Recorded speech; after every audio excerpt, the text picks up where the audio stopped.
locked, and the way I scale it remains in its original ratio. So I'm going to hit this lock mechanism in the middle, and I'm going to take what's currently saying 100%, and bring it down to 80%. And if you look, you can also see the height changed by 80. By hitting that lock, you maintain the ratio and don't distort your file. I'm going to accept that.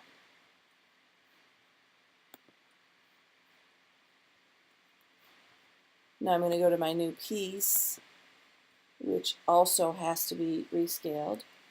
I go to my wand, select the background, select inverse,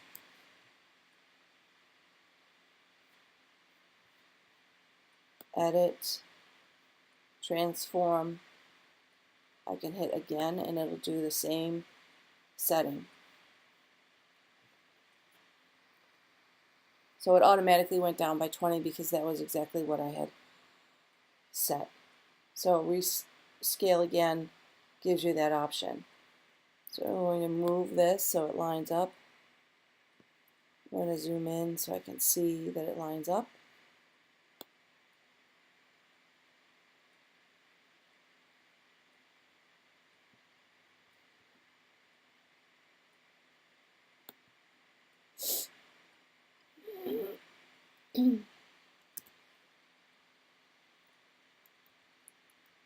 Now when I zoom in, I can tell once those once the marching ants are gone, I can see a tiny area in here that is not quite fitting. So I went to my move tool again, and I'm going to hit my arrow key to move it over. To move it over twice. It's not the most beautiful lineup that I've ever seen in my life, but given that it's going to be reduced down to a smaller piece, we're okay. I'm going to combine layer 3 into my yardage layer to make certain that I have everything together, the biggest piece that I need. Command E will merge those two layers. So now my yardage represents the full 9 repeats across the back of the cushion.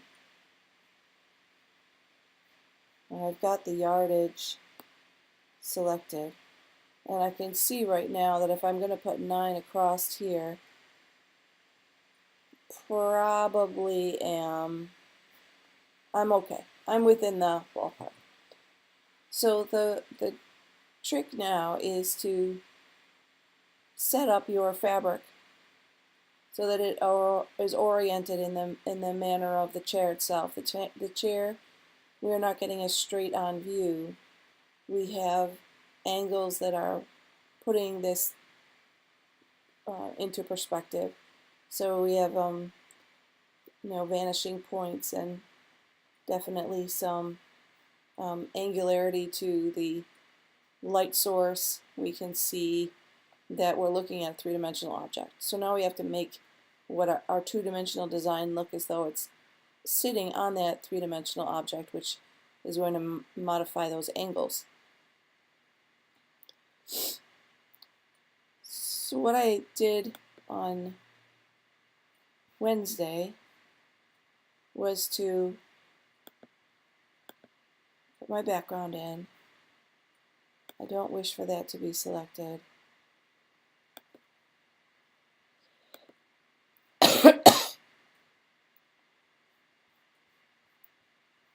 I'm going to go to my quick selection tool, which we used on Wednesday,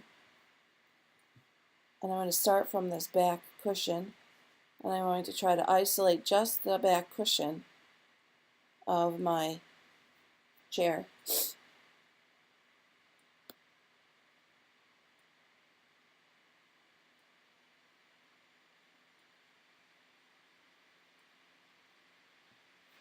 So the tolerance should be at a new selection, which is this one. I'm also going to, oh, sorry, not tolerance, but the size of my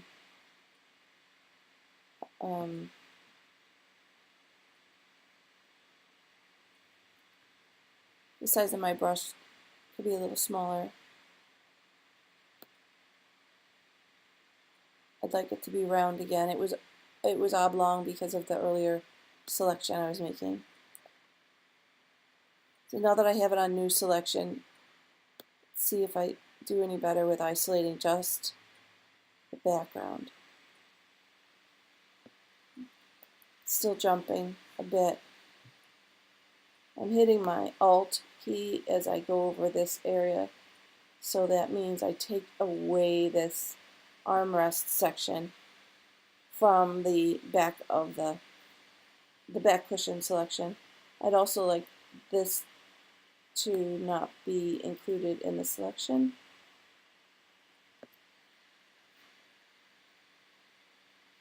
In addition, I have this cushion that I do not want as part of it. So I'm going to having difficulty seeing it.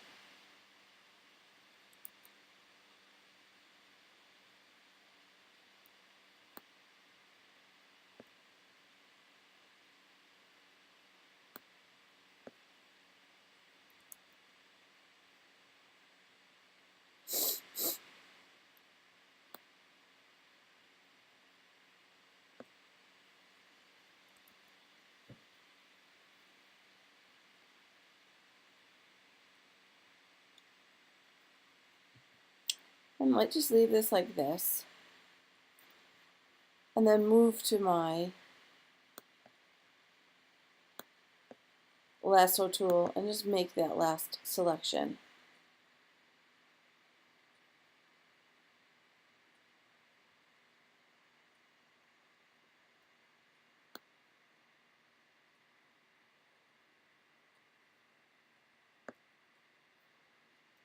So this is a way, if you're having difficulty getting that quick selection tool to read the variance in pixels, as these are extremely close and it goes by a value differential, whereas the lasso tool does not see pixels, it simply goes where you want it by the way you draw with it.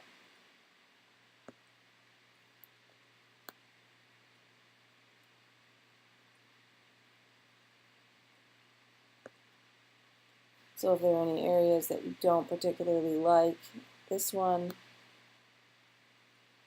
also please note that I'm pressing Alt while I am using the lasso tool so that I'm indicating that I'm taking away the pixels I'm selecting with the lasso tool. So here is just the lasso tool. I'm clicking Alt, I get a minus sign, and I'm going to take away these little floating pixels and look to see if anywhere else has been selected that I don't wish to have included into this. Take a closer look at this top area. Here it looks like I need to add a few, just a couple of pixels here.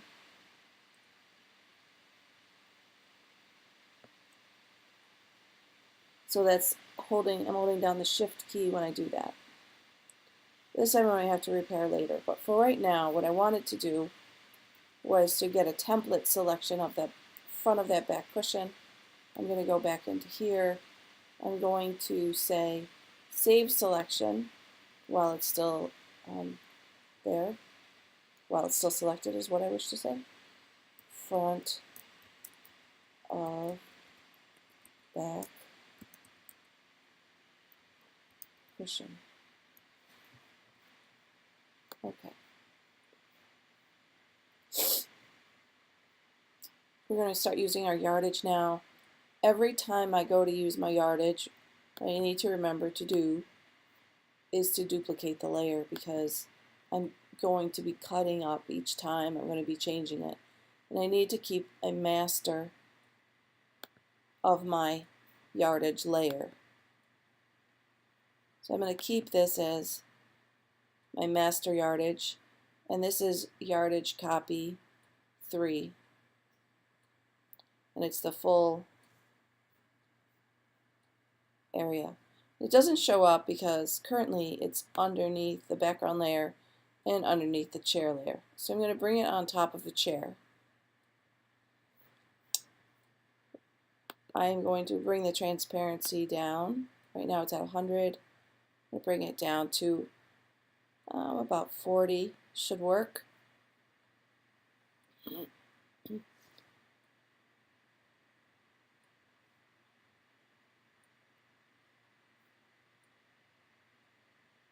So I don't want my selection to be currently interfering with my work or making it more confusing. I'm going to press deselect, and I know that I have that selection in my saved selection area. For my yardage, I need to make sure that I have it selected. Oops. Get to the wand. I'm going to select the background.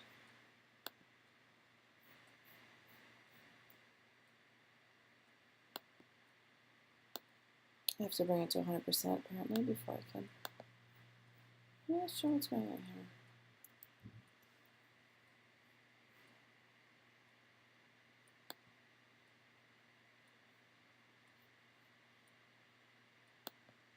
There it is. Select inverse is Command-Shift-I. Now what I want to do is I want to transform it. And I'm going to transform it with warp. And additionally, I'm going to bring my transparency down, or opacity, however you wish to look at it, down to 40.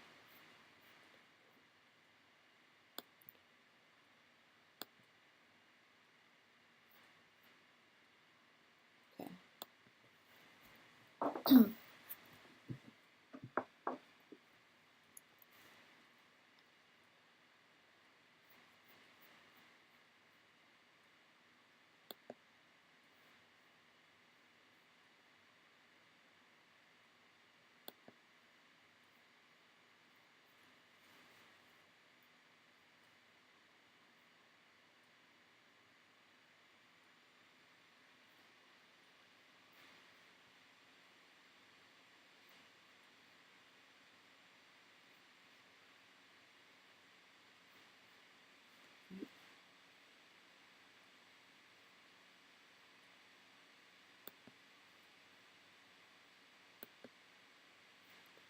First I have to do free transform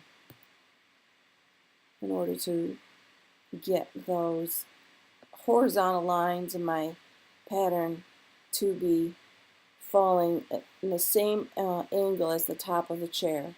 It's the top of the chair, the cushions, that is going to show up the most when you have lines. So I'm also going to bring the whole way that my fabric sample sits to overlap the bottom where I might be cutting and overlap the top where I might be cutting. So again, I'm going to look at this, and I'm going to look at the way it hits here, and that looks pretty good. I'm going to bring it up just a touch. I like that. So that was free transform. I can accept free transform.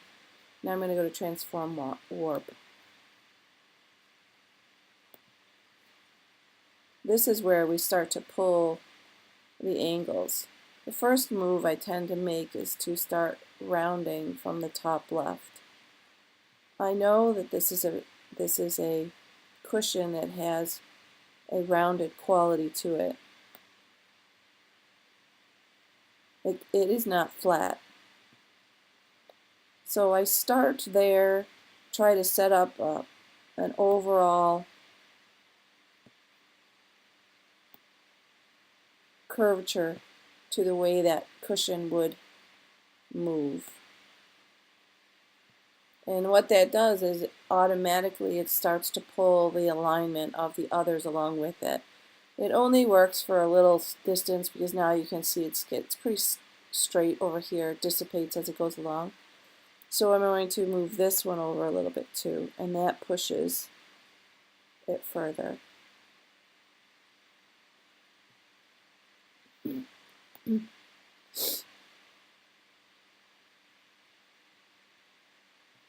Looking at the way this relates to that intersection and this relates to that intersection, which means that I can pull that out a little bit. So as I'm looking along the back, it still isn't quite as small as I need it to be. I could bring it in more, but I think that for our purposes with this first one, it'll suit us. But I only have 1, 2, 3, 4, 5, 6 green bands going across, and I was imagining that I needed 7, actually not 9, 7. 9. No, I did need 9. All right. So this is looking okay here, this roundedness. What I don't like is the recovery of the roundedness. I really don't want that much recovery. So I have a bit more of an arc here, but I don't want it to go way, way back. It's not a barrel after all, it's a chair.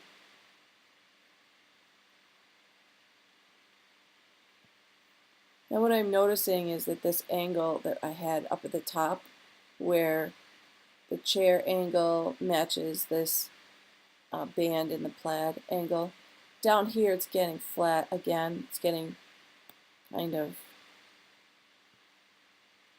of losing any bit of angle that it might have had. So I'm going to push this one up just a bit.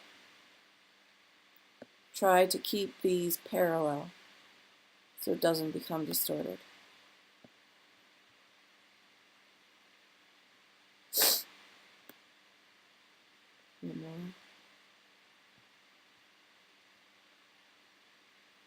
This looks like it's hitting at about the right spot. Bring it down a touch. Now I like that angle. I feel like that's reminiscent of what a chair would be doing, as it's going to be fuller and then it has to come back into somewhat less padding down where the cushion goes in.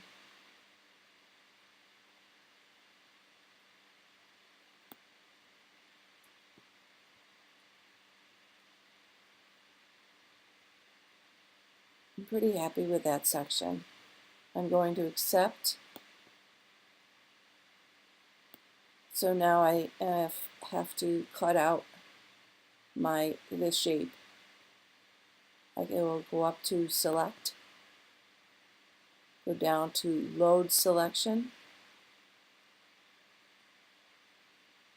yardage copy 3 transparency, no. I want front of back cushion. That was the template. Press OK, and now I have that shape. Oh, there's a little bit.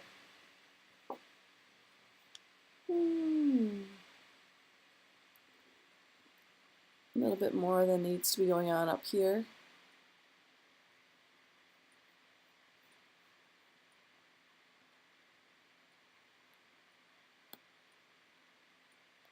I'm going to use the lasso tool.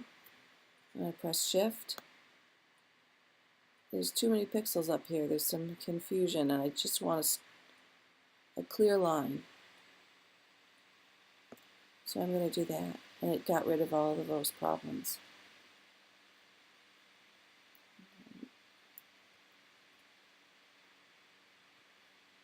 Now I have just one contour line.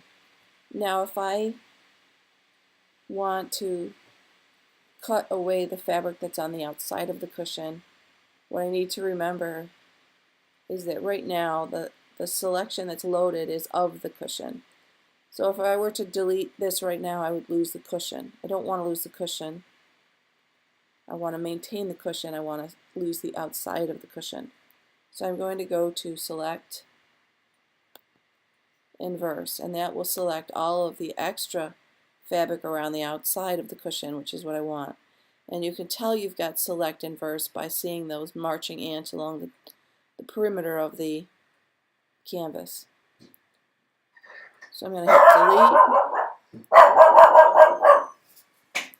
delete. And now I can see that I have selected the cushion.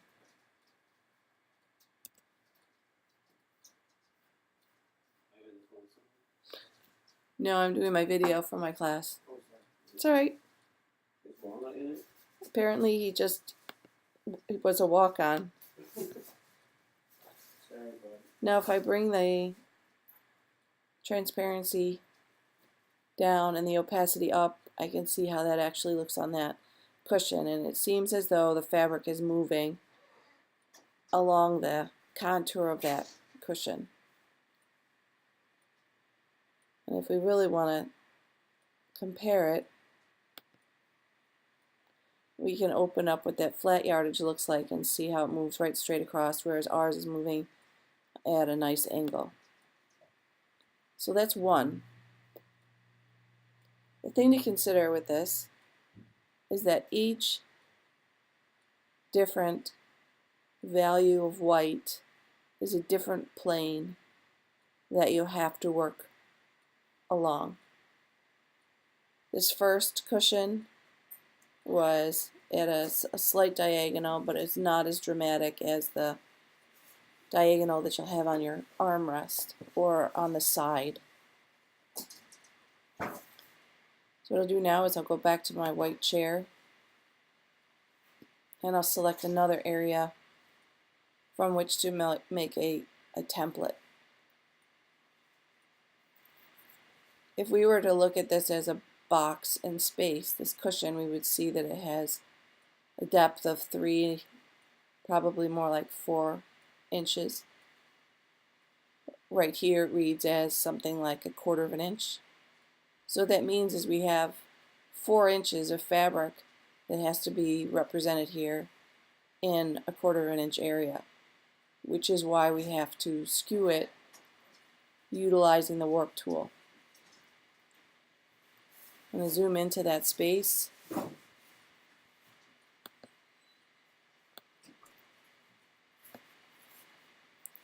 Use my quick selection tool.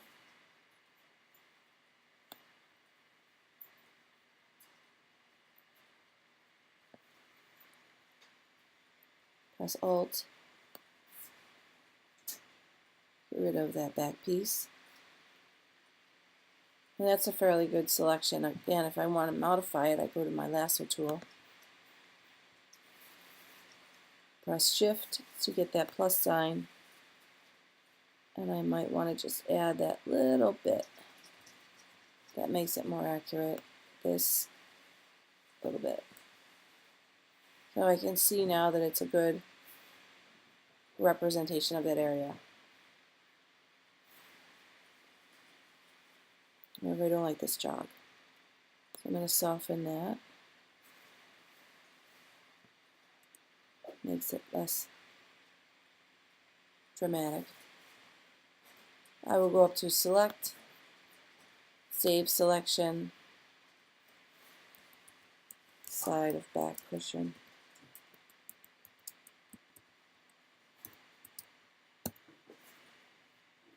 Okay.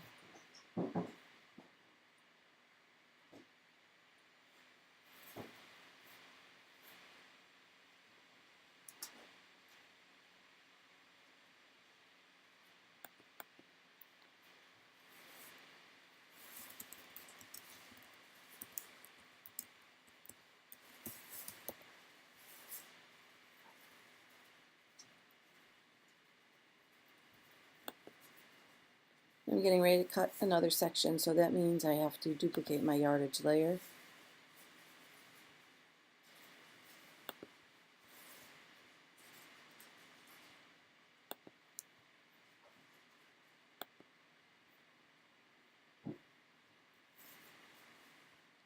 Make not visible my original yardage layer. I'm going to make not visible my front of back cushion. Actually, I'm going to leave it visible because I want to line up the repeat.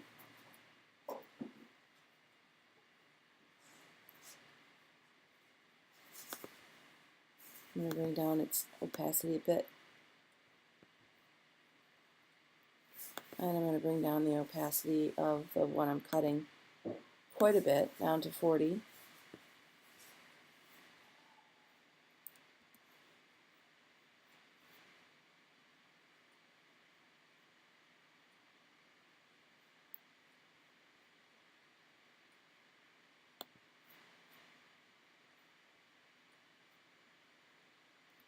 deselect that area. Yardage copy 3 becomes the area that I need to transform. First thing I need to transform is I need to rotate it. So I'm going to rotate it based on this angle, which starts to tell us that we are building something of a block or box.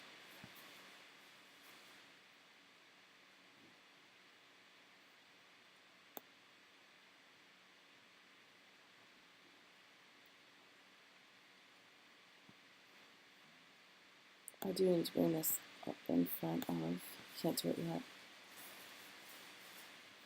I'll accept that. To bring this in front of my chair.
So by lining up this white band, I'm able to communicate that this is going around the corner.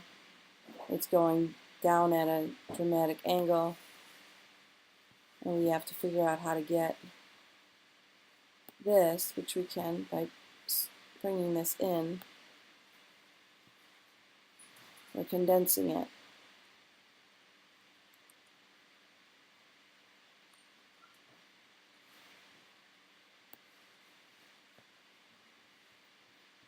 Take that.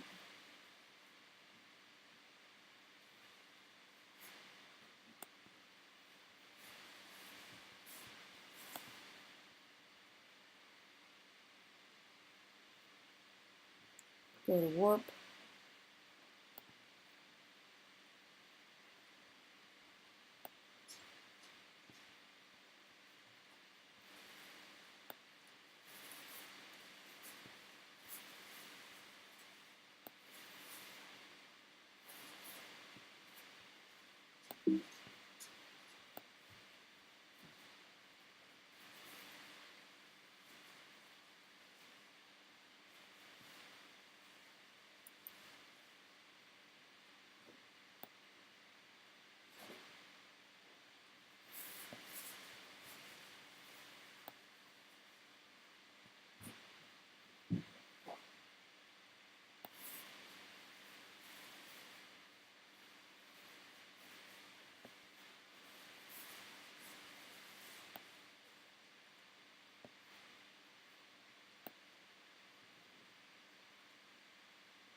So once these fabrics are moving on the plane of that section of the furniture, you can start to see it shifting into a much more dimensional relationship. It's no longer a 2D design, it's now established in space.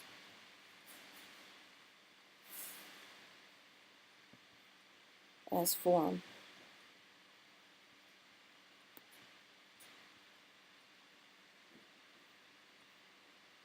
What I'll do now is load the selection. You have to hit the drop down menu for it to show up, side of back cushion. OK.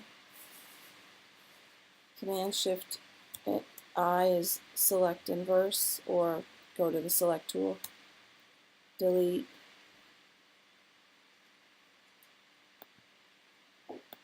Bring that up to 100%. I can see that these aren't lined up perfectly. And actually, if anything, it got a little small. I could go back.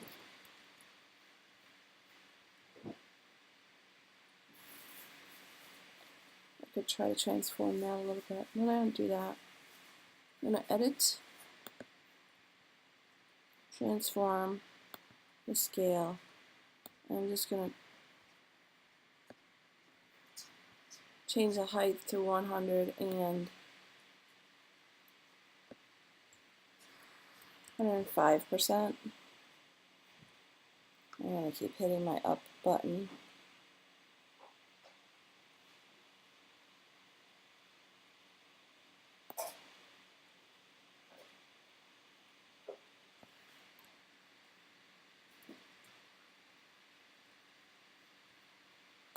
And so this I need to reselect. Command Shift I, because what was selected was the background. So I need to select the cushion piece, and that is what I need to edit. Transform scale.